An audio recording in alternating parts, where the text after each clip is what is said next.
You're listening to the Lou Stokes podcast. Real and inspiring conversations with individuals from all over the world, sharing their insights in sustainability, fashion, conscious consumerism, and empowerment. Be inspired to take action and be the change you want to see in the world. Welcome to the Lou Stokes podcast. I am very grateful to have Tatiana Alexa here today with me from Sangrove. Welcome, Tatiana. How are you? Thank you, Lou, for inviting. Super excited to talk to you today and to your audience. Me too. Thank you so much for agreeing to come on. So, Tatiana, why don't you just give us a little bit of background about yourself and Sangrove, and then we can go a bit more deeper. Sure. I'm a founder and CEO of Sangrove, and I probably should start with saying that my entire life I've been an entrepreneur, and I'm guilty of thinking that my existence here is for tackling a big monumental problem. And trust me, during my life, I've been rolling the sleeves and doing exactly that. And at the moment, for the last 7 years, I would say the biggest problem of my life and the passion of mine is to solve the problem of overproduction. And that's what my team and I are working on. And I'm excited to speak more about what we have in mind and what kind of changes we propose to the industry and to all of us, because we all are part of this big paradigm. Yeah, absolutely. We're all part of this overproduction. So what does Sangrove do exactly? Sangrove is a tech startup. We're based in New York, and we are offering a new business model to consumer goods industry, mainly brands, retailers, marketplaces. Having in mind that, again, our sole focus is on reducing overproduction, which leads to a huge waste of unsold goods. And you and I and our audience are witnessing it. Mm-hmm. We enter any store and we now see goods on sale 24/7. It's not Christmas or Black Friday anymore. It's year round. And these shelves and racks full of goods becoming bigger and bigger. And then they, disappear, right? And we don't know where. So we think that someone somewhere, bought it. But actually, the industry overproduces up to 30% of everything it manufactures. And it's a mind-boggling number. Yeah. Just think about anything else that's been using the not only financial resources of the companies that, involved in it, but also about the angle of that the industry, the businesses are spending environmental resources, the energy, the water, the air, without any need. Because when we enter those stores, I often find myself, and probably you too, of thinking, who actually thought that I might need it? Yeah, absolutely. It's often what comes up into your mind. Then you purchase it and it sits there and potentially you don't necessarily use it, or you maybe even look at it and think, why did I buy that? Even before you buy it, like you going through the rack and wondering, that somebody else thought that you might want it or need it. Mm-hmm. And that somebody is the industry professional. Why the overproduction is happening? It's happening because it's a supply-driven industry, right? The industry decides what they're going to produce, and you your audience, all of us, we are not part of this decision. We never in the room when these decisions are made. Blue, darker blue, purple blue, this pattern on that pattern. And the idea is that the supply needs to be bigger, going left and right, giving the variations, giving the options, and the consumers then will go through it and pick what they like, and that's where the leftovers, right? So the leftovers comes because we are buying at the time when everything is a tangible goods and when the resources are spent on manufacturing it. And that's exactly what we're going to change. We are giving the industry a new way to sell and giving a technology to enable this, because you and me, we can buy when the product is developed, fully designed, and the variation exists, and we can give it as an option on e-commerce, because for us the product will appear exactly the same as if it's going to be shipped from the warehouse or from the store. But in fact, we can shop at that time and see if the demand, all of us, if there is enough group of people who likes it, who wants it, who is buying it, right? So to explain a little bit the technology and the methodology and the new approach that that we are enabling, is that the manufacturing happens and needs to happen in the mindful of economy of scale, right? Mhm. We are not talking about producing couture pieces when like you go into atelier and order one piece at the time. Yeah. No, we are talking about the production where anything happens in the multiples of the units, right? For that unit to be affordable, and that's what we see on the label. So that economy of scale comes as a magic number of units that needs to be produced at once. The industry calls it, and I hope that the professionals are also joining us for this conversation. So I will just throw this MOQ, minimum quantity order, because the industry knows what it is. If I'm a buyer for any brand and I need to put the new collection into production, my order needs to satisfy that production requirement in order for the whoever manufactured these things in Asia, Europe, or America, anywhere, right? That the order needs to hit that number at least. So mindful to that number, we actually can aggregate demand, aggregate the orders of ordinary shoppers, you, me, everybody else, at the time when the new collection is considered. So we're giving the consumers the option to buy with impact, because every piece in that order, if we reach that, magic minimum quantity, every piece will be without waste. Yes. So this is the ultimate zero waste production. So every piece will be sold because it's already been Exactly. bought.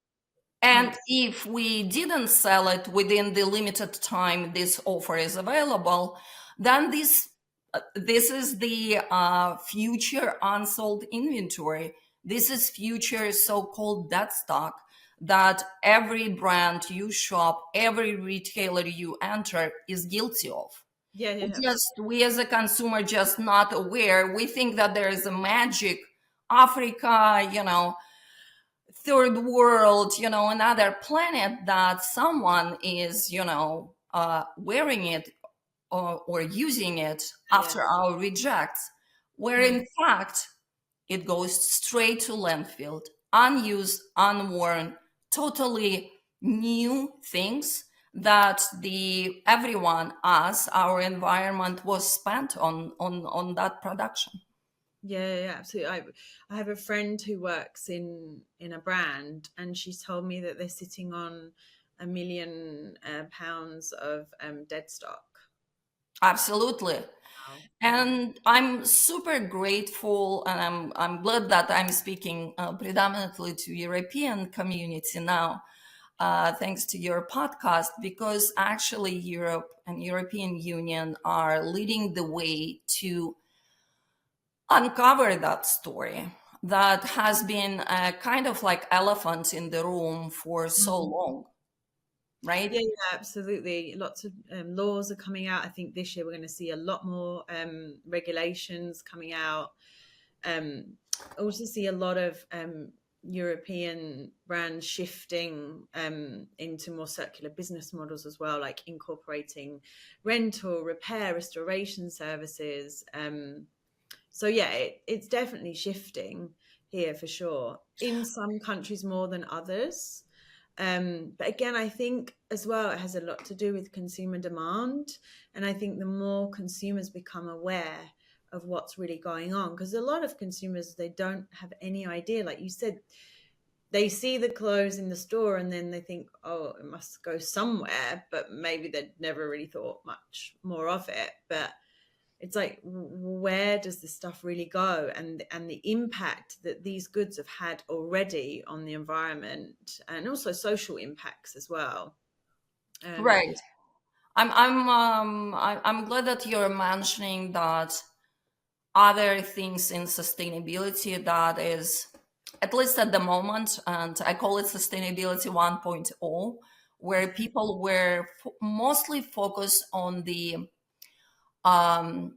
green materials, green sources of energy. So the beginning of the product life cycle, right? right. What we use and how we use the resources on the producing these things.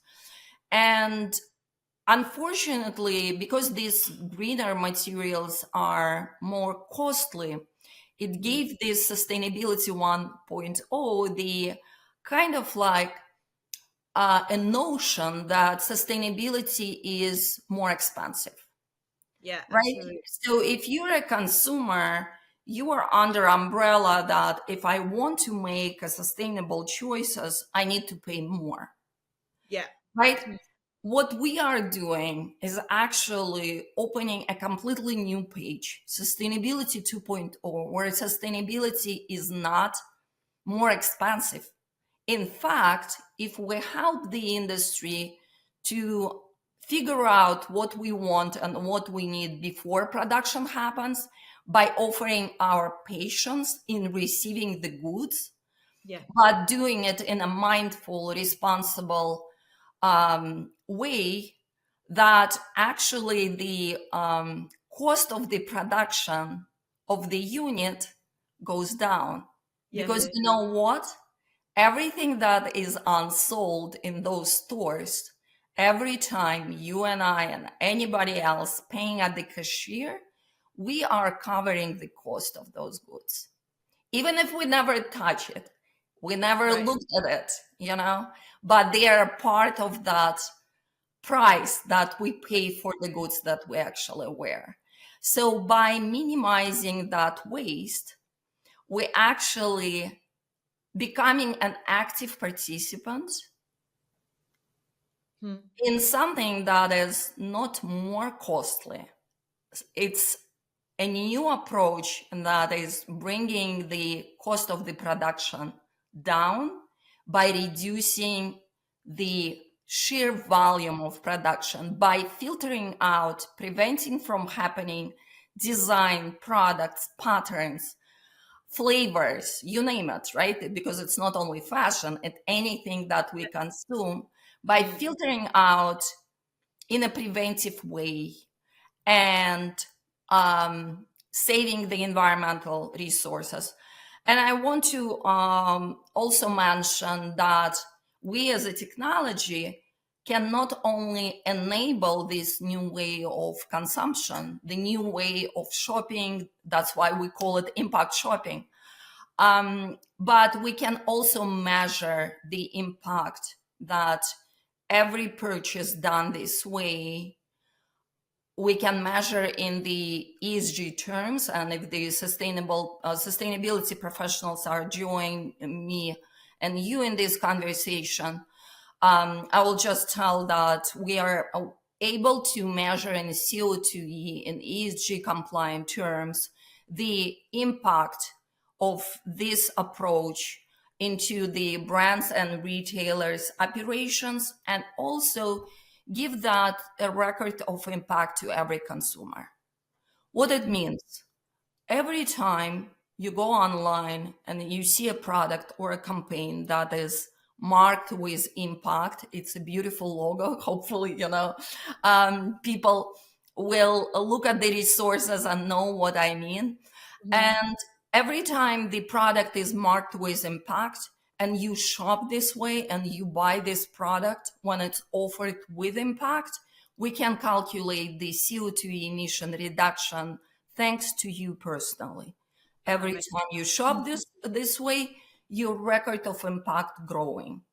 Right. You growing your record of impact, brands and retailers will reward you with perks, and hopefully one day the governments will reward us with subsidies, because it's, of course, it's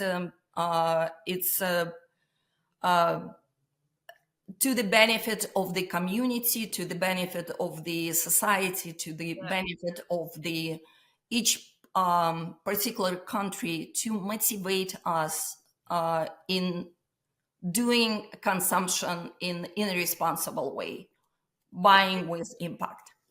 Yeah, I love it. I absolutely love it. And so this is really like a collaborative economy. Oh, yes, absolutely. Absolutely. We are not a passive consumer, which, I hate this word. I think this is so diminishing. It's kind of like you are like nobody. You don't have a voice. You don't have a say. But at the same time, I don't want to vilify consumption. I think Of course not. Yeah, we need it. we need it. We need fashion. Fashion is beautiful. Fashion is a way to express ourselves. Fashion is a way to stand out. And again, it's up to you. I wear black t-shirts all the time. And this is my voice, right? I love your stripes, and this is you today, right? Tomorrow you want pink, please. Or tomorrow I want to my other choice, if not black, is white, right? I have two seasons. I'm black and white. Guilty of that. But again, it's up to me.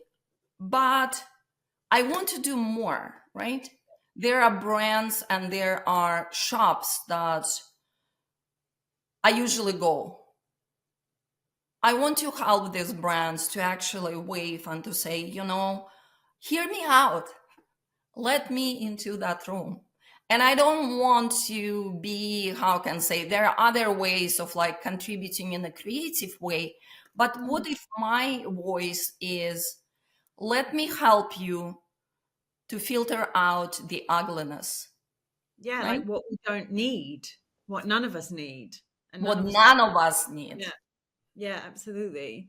And Tatiana, how do you feel a brand's receptive to this? Is there fear? Because a lot of like brands, they know they need to be doing a lot of things and changing their business models and the way they've been working. So it's almost like a dismantling of a system that's been, that was been built a long time ago.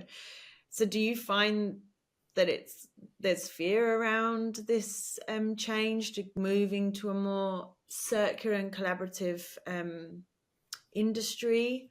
Or what feedback are you getting from brands? We are an innovation, right? We are a new approach and a technology that makes this approach a part of the operation, right? We enable ourselves into the e-commerce. Yeah. And I need to mention that this innovation, an innovation like us, was not possible before, right?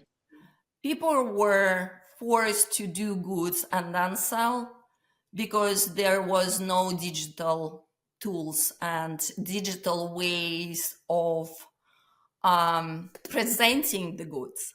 Right. What we have now is actually thanks to the technology, when the sample presented, in the e-com way of picturing the goods or doing even the editorial, you don't need a full-blown production. You don't need thousands of units to present a product in a way that in an e-commerce way, you will see exactly the same way, right? So with that in mind, again, the tools that were not there before are now here. The technology is there. The aspirations of the new generation is here. Right. And when I speak to the industry and we speak to the professionals, we are saying actually, you know what, there is something going on that you need to not only embrace, but use it. Use the new aspiration in a smart way. There is a demand in sustainability that is not fulfilled. And again, going back to sustainability 1.0, not all of the sustainable initiatives requires a multi-billion dollar investment into new facilities and new processes, right? We are re-engineering retailing, if you will, right? Sustainability is not anymore about the product design or what we do after the piece is sold. Sustainability can be a part of retailing process, how we sell, how the industry sells, and how we buy. So going back to your question, how industry reacts. Of course, we are talking about changing the ways the industry has been operating for a long time, right? But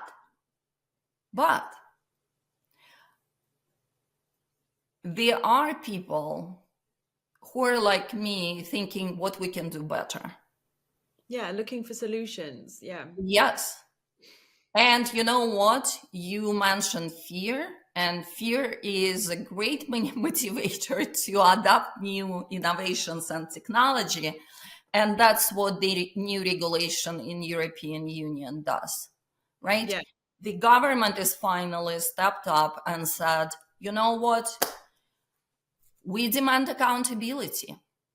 You now need to be accountable for all your stock. Not only for what you sell, not only your beautiful ESG reporting, how many, trees you were supposedly planted, or how much actually waste you produce just by not knowing the demand. And this is what we can help. Yeah. So, of course, we are pushing both pedals, the enthusiasm for finding new ways of doing business better, because our way is not only wasteful from the environmental point of view, it's more efficiency. It means that we lead more profits to the businesses, right? By preventing these wasteful practices to happen. So enthusiasm plus fear, and you choose whatever makes sense to you. Yeah. But besides the fear, I think the enthusiasm of consumers is what I want to ignite. And hopefully this conversation and your podcast will be helpful in that. People need to know that they can be part of the equation. People need to know what they personally can do without spending more. Just be more patient and more mindful. Yeah, absolutely. Because it's like we've been living in this kind of high speed throwaway culture where it's like you can get anything of a click of the button. It arrives at your door the next day. It was €5. You wore it once and that's it. But I think when as a consumer, when you've participated in something and you've had to wait as well, there's like a beauty in that. It's a bit like, that's why luxury is so desirable in a lot of ways, is because it's like more exclusive or harder to get. And so it's like in this world where it's quite interesting of like, okay, we need to pull back and we need to start going slower. We can't have everything at the push of a button. But what the beauty in this is that you're being part of a change. And I always say that to, my students or audience, or when I go into companies to talk. It's like, be the change that you want to see in the world. Like, we can't expect continuously everyone else to do it for us. Yes, governments need to do their part. Private institutions need to do their part. But we as human beings need to do our part. And I think that these initiatives and solutions that you're offering, Tatiana, are just an incredible way of also empowering the consumer. Like, for me to be part of an item that I'm going to purchase and wear, like, that to me is just really empowering, because I'm not being told, oh, this season you need to be wearing this because this color is this, or it's polka dots, or whatever it is. It's no, so there is nothing bad in the industry suggesting that we need to wear blue, right? Yeah. But very often, there are 12 colors. Yeah. A wide all range. Sold, at the same time, all available, and then, it needs to be all in the right sizing. And remember, again, every unit needs to be in the commercial value, right? When in fact, maybe this season we don't need yellow at all, right? And it's up to us actually to say we want yellow or we don't. Yeah. Or we want these stripes or this or that, because the image, actually the product. And when I speak to the product designers, I'm actually saying, unleash your creativity. Because be actually more diverse in what you have in your mind. Be creative, but let us look and buy your product before the resources are spent on actually make it as a tangible physical thing. Yeah, absolutely. No, I think it's a fantastic idea. I'm glad that you were saying it's empowering. And I think we are lacking the tools to be proactive. And that's one of the tools that we happen to be suggesting, is actually going after the responsible consumption. Buy what you want, wear what you want, $5 a piece, 5 year a piece, $500 a piece. Whatever you want. But this piece, thanks to you, because you bought it at the time when it was offered, with impact shopping, before production. This piece has you in it. It's thanks to you and the other people like you. That's why it exists. That's why you're wearing it. Yeah, no, I love it. Because it's kind of creating a story around an item as well. Like when someone says, "Oh, where did you get that from? I love it," and it's kind actually of, me. It's so Push nice. that button. Yeah. Oh, I was part of this collaborative production. It's like, well, yes, helping to reduce waste. And like, I think for me personally, as a consumer as well, forgetting about the profession I'm in, but I find this really inspiring as well as empowering, to be able to be part of the change. Like I said before, it's like, be the change you want to see in the world. What can we do to help and to be more proactive? And I think the more like people like you, Tatiana, that are offering solutions, and then there's other people educating people on what is going on, what we can do and how we can do it. I just think that, you know, this movement is just getting bigger and becoming more popular as people just start to become a bit more mindful about what they're doing. Like, I think we've talked about this before, you know, the food industry, people are a lot more aware now of, you know, what they're eating, where it's coming from. Whereas clothes, there's still like this disconnect. And I think slowly it's changing. And that is really my hope as we move forward, that we all come together, you know, to be involved in this collaborative community, economy and community, which is really what you're proposing.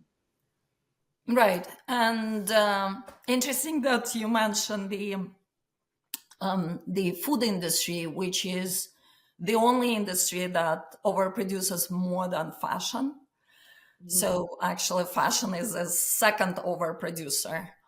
And we will deal with food. Let's do one industry at a time, right? Because something that we are the approach and the technology for us, we are agnostic to the product, right? Again, think about e-commerce and you buying on Amazon or any marketplace, Walmart, Target. Sorry, I'm mentioning U.S. retailers because we are in New York, and of course that's what, you know, that comes to my mind. But please suggest the retailers that close to you and to your home.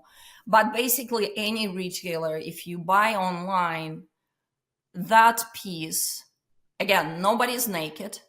We all have full wardrobes, but we still want new things. And there is nothing bad in wanting upgrade, updates, in wanting trends.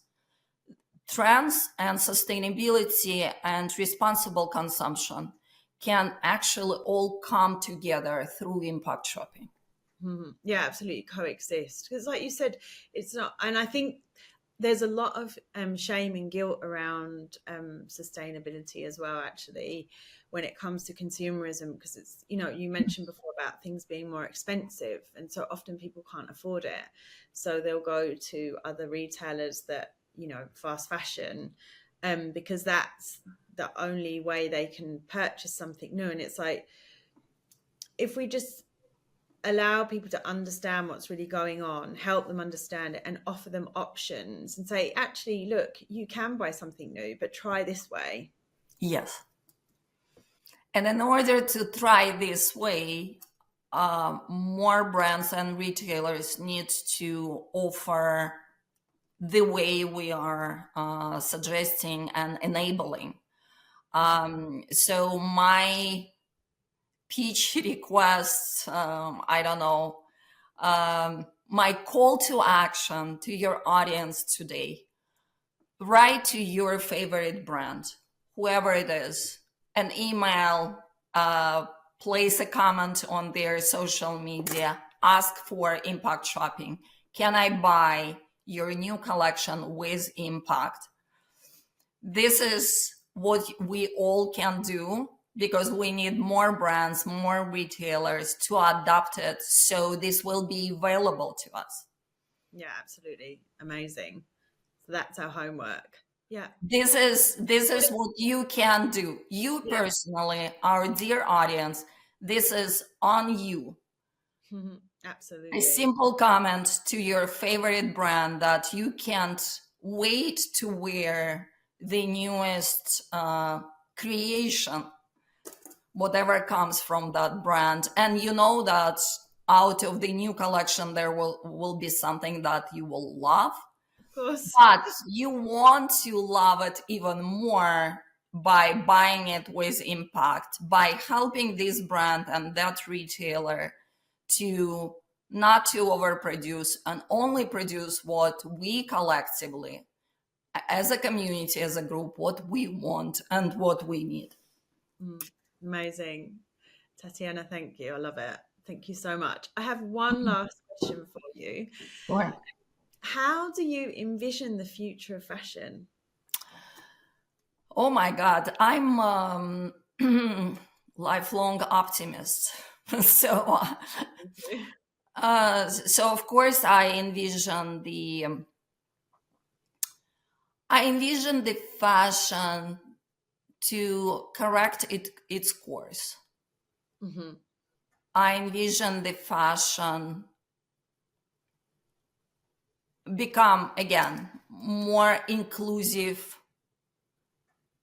by bringing us all in, by adopting the solution like impact shopping and other solutions that are available now, right? So more inclusive in a way that it's not the industry and everybody else, thinking in a way that we all interdepend on each other. We all coexist. Mm-hmm. We need fashion. Fashion needs us. Mm-hmm. Yeah, I love it. Fashion needs more technologies. And I know it's not a technology savvy industry, but hopefully slowly it will embrace more digital solution, more digital transformation. What we are empowering brings data to the industry, right? Every order, everything that comes through impact shopping, it's data. So more data that will again empower the industry in producing only what's needed, in correcting its course on finding more sustainable materials, using sustainable energy, bringing production closer to consumer. Oh my God, this is something else that we can empower, because by knowing the demand, we can enable more local manufacturing, bring manufacturing back to Spain, to UK, back to America, which is very much now a focus of everything that's going on here. Efficiency, less waste, and servicing local communities locally. Again, if we know the demand, we can bring these jobs back. Mm-hmm. So that's another future that I'm envision, and I'm actually see it happening, and hopefully it will be more. Yeah, I hope so. Beautiful. So once again, Tatiana, thank you so much for coming on. Could you tell our listeners where they can find you and Sangrove online? I besides Zoom podcasts, you can find me on LinkedIn. Check Sangrove, SANGROVE. Check Impact Shopping. Go to sangrove.com. But again, write to your brand. Ask when we can start buying with impact? ? And hopefully that brand finds us, and we partner and bring newest fashion and newest trends to you in the most responsible way.